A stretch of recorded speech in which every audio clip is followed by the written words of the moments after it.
بسم اللہ الرحمن الرحیم۔ السلام علیکم، میرا نام ڈاکٹر انور شہزاد ہے۔ آج ہم ایک دو باتیں حالات حاضرہ پہ کریں گے اور پھر اپنے سائنس کے یا میڈیکل کے ٹاپک پہ بات کریں گے۔ آج کل ہمارا سارا ملک تقریباً سیلاب اور بارشوں کی جو ہے زیر اثر ہے۔ یہ قدرتی آفت جو ہے وہ جب آتی ہے تو پھر کسی کا بس نہیں چلتا، اور ایسے حالت میں جو ہے وہ قوم کو یکجا ہو کر ایک دوسرے کی مدد کرنی چاہیے، اور جو لوگ مخیر ہیں اور صاحب استطاعت ہیں ان کو چاہیے کہ وہ لوگوں کی جو دوسرے لوگ جو اس میں سیلاب سے یا بارشوں سے متاثر ہوئے ہیں ان کی امداد کی جائے۔ اور گورنمنٹ کے سے بھی درخواست ہے کہ صحیح پلاننگ جو کہ گورنمنٹ اگرچہ کر رہی ہے اس کو مزید جو ہے وہ اچھی کیا جائے، اور این جی اوز جو انوالو ہیں وہ بھی اپنا کام کر رہی ہیں۔ تو ہم جو ہیں مل جل کر اس آفت کا مقابلہ کریں اور اللہ تعالیٰ کے فضل و کرم سے اپنی مشکلات کو کم کیا جا سکتا ہے۔ تو اس کے ساتھ ہی مزید یہ کہ یہ جو ابھی سیلاب ہے اس کے ساتھ ہی کئی ایسی جو ہیں بیماریاں جو ہیں وہ شروع ہو جاتی ہیں، پھوٹ پڑتی ہیں، تو لہٰذا احتیاطی تدابیر جو وقتاً فوقتاً جو ہے وہ بتائی جاتی ہیں ان پہ عمل کرتے ہوئے ہمیں چاہیے کہ ہم جو ہے بیماریوں سے بچنے کی بھی کوشش کریں، تاکہ ایک آفت تو آئی ہے دوسری مزید آفتوں میں نہ گھر جائیں۔ تو اس کے ساتھ ہی آپ کا مزید شکریہ۔ لیکن اب ہم میڈیکل کے ٹاپک پہ بات کریں گے جس کا نام ہے ہائپر ایمیسس گریویٹیرم، یعنی جو فرسٹ ٹرائمیسٹر میں جو ہے حاملہ عورت کو بعض اوقات بہت زیادہ الٹیاں شروع ہو جاتی ہیں، اتنی زیادہ کہ وہ کوئی چیز کھا پی نہیں سکتی اور کوئی چیز اندر جو ہے نا وہ ٹھہرتی نہیں ہے، تو اور حتیٰ کہ بعض اوقات اس کو ہسپتال میں داخل کرنا پڑتا ہے۔ تو اس کے لیے پھر ہم تھوڑی آگاہی ہونی چاہیے کہ عام طور پر یہ تو ایک جنرل سی بات ہے کہ جو بلکہ ایک علامات میں سے ایک علامت ہے کہ جیسے ہی کوئی خاتون حاملہ ہوتی ہے اس کو یہ جو متلی اور الٹیاں وغیرہ یہ چیزیں ہوتی ہیں، لیکن یہ ان کی شدت کم ہوتی ہے، جو کہ ارد گرد والے یعنی ماحول میں یہ اندازہ ہوتا ہے کہ یہ خاتون جو ہے وہ ان کی پریگننسی وغیرہ کا کوئی عمل ہے، تو پھر جا کے وہ اپنا پریگننسی ٹیسٹ وغیرہ کرا لیتی تو ان کو کنفرمیشن ہو جاتی۔ تو لیکن یہ ہوتا ہے کہ کچھ خواتین میں یہ علامات بہت شدت اختیار کر دیتی ہیں۔ اس سے کیا ہوتا ہے کہ پیشنٹ کو ڈی ہائیڈریشن ہو جاتی ہے، پانی کی کمی، نمکیات کی کمی اور خوراک کی کمی، جیسے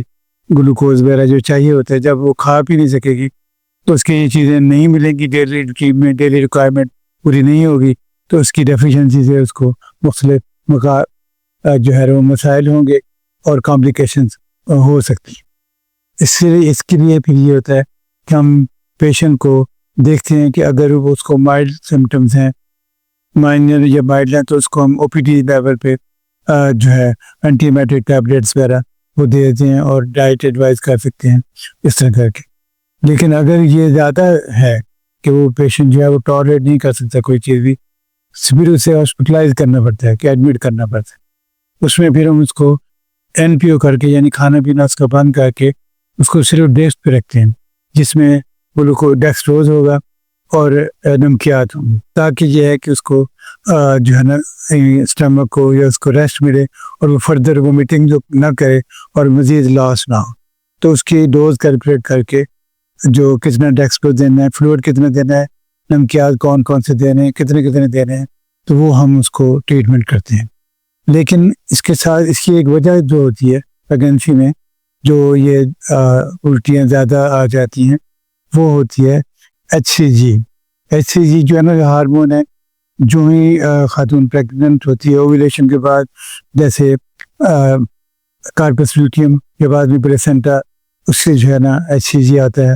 یہ اس کے جو کمپوننٹ الفا کمپوننٹ ہے وہ ملتا جلتا ہے ٹی ایس آئی سے، تھائرائڈ اسٹیمولیٹنگ ہارمون۔ پھر اس طرح سمٹمز جو ہے نا ہائپر تھائرائڈزم کے سمٹمز بھی آ جاتی ہیں۔ لیکن ہم نے ایک چیز جو ہم شاید کبھی بھول جاتے ہیں وہ یہ ہے کہ ہمیں یہ بھی دیکھنا ہے کہ آیا یہ انسیڈنٹلی کسی اور پیتھولوجی کی وجہ سے تو ایسا نہیں ہے، جیسا کہ کوئی لیور کا مسئلہ ہو، کڈنی کا ہو، گیسٹرائٹس وغیرہ ہو، تو مزید یہ چیزیں بھی ساتھ میں پھر ان کے علیحدہ ٹیسٹ کر کے، یا کیٹوز جیسے زیادہ ڈی ہائیڈریشن ہوگی، زیادہ الٹیاں ہوں گی، تو وہ پیشنٹ جو ہے نا ایسیڈوسس وغیرہ میں جا سکتا ہے۔ تو ایک تو ہم یہ دیکھیں گے کہ کوئی اور پیتھولوجی، کوئی اور بیماری نہ ہو، دوسرا یہ کہ بھی اس کا جو ہے نا ہم جو ریپلیسمنٹ ہے فلوئڈ کی، الیکٹرولائٹس کی، وہ پراپر کریں، اور اسے جو ہے نا اینٹی ایمیٹک نیویڈاکسن وغیرہ دے سکتے ہیں، اور باقی جو اگر چیز سامنے آتی ہے اس کا ٹریٹمنٹ کر سکتے ہیں، اور ہاسپٹلائز کر کے جیسے وہ پیشنٹ کی وہ میٹنگ وغیرہ کام ہوگی تو ہم تھوڑا سا اس کو اورل ری اسٹارٹ کرا سکتے ہیں، جس میں پہلے آف کورس لیکوڈ ہوگا اور سیمی سالڈ اس طرح کر کے بعد میں سالڈ کر کے۔ تو یہ بھی دیکھا گیا ہے کہ جب فرسٹ ٹائمسٹر 13 ہفتے 14 ہفتے تک یہ جب ٹائم گزر جاتا ہے تو عام طور پر جو ہے وہ یہ سمٹمز کم ہو جاتی ہیں، بشرطے کہ کوئی اور پیتھولوجی نہ ہو۔ تو اس لحاظ سے ہم پیشنٹ کو تھوڑا سا گائیڈ بھی کر دیتے ہیں کہ یہ فرسٹ ٹائمسٹر میں زیادہ سمٹمز ہیں، اس لیے جو ہے نا آپ تھوڑا احتیاط کریں کہ کوئی زیادہ مسالے دار اور ایسے مرغن چیزیں بھی نہ لیں، اور مزید یہ کہ تھوڑی بہت میڈیسن لیتے رہیں اور مطمئن رہیں، زیادہ پریشان نہ ہوں، تو یہ ایسا یہ اپنے ٹائم کے مطابق بھی ٹھیک ہوگا، اور ہم میڈیکیشن بھی کر رہے ہیں۔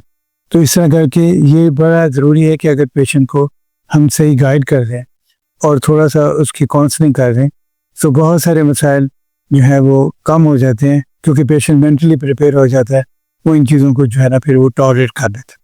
اس لحاظ سے یہ چھوٹے چھوٹے ٹاپکس، چھوٹی چھوٹی چیزیں جو ہے نا وہ ہمیں سب کو ایک حد تک پتہ ہونا چاہیے، اویئرنیس ہونی چاہیے، تاکہ جو ہے نا ہم زیادہ گھبرائیں نہ۔ ہاں یہی ضروری ہے کہ آپ اپنے فیملی فزیشین یا گائنیکولوجسٹ یا ڈے ڈاکٹر جو بھی آپ کے فیملی سے آپ ٹریٹمنٹ کراتے ہیں ان کے بعد جا کے ان کو اپنی بات ضرور بتائیں، تاکہ وہ آپ کو مزید ایویلیویٹ کر سکیں کہ یہ مسئلہ کوئی اور کمپلیکیشن کسی چیز کی تو نہیں ہے۔ تو اس کے ساتھ ہی بہت شکریہ، السلام علیکم، خدا حافظ۔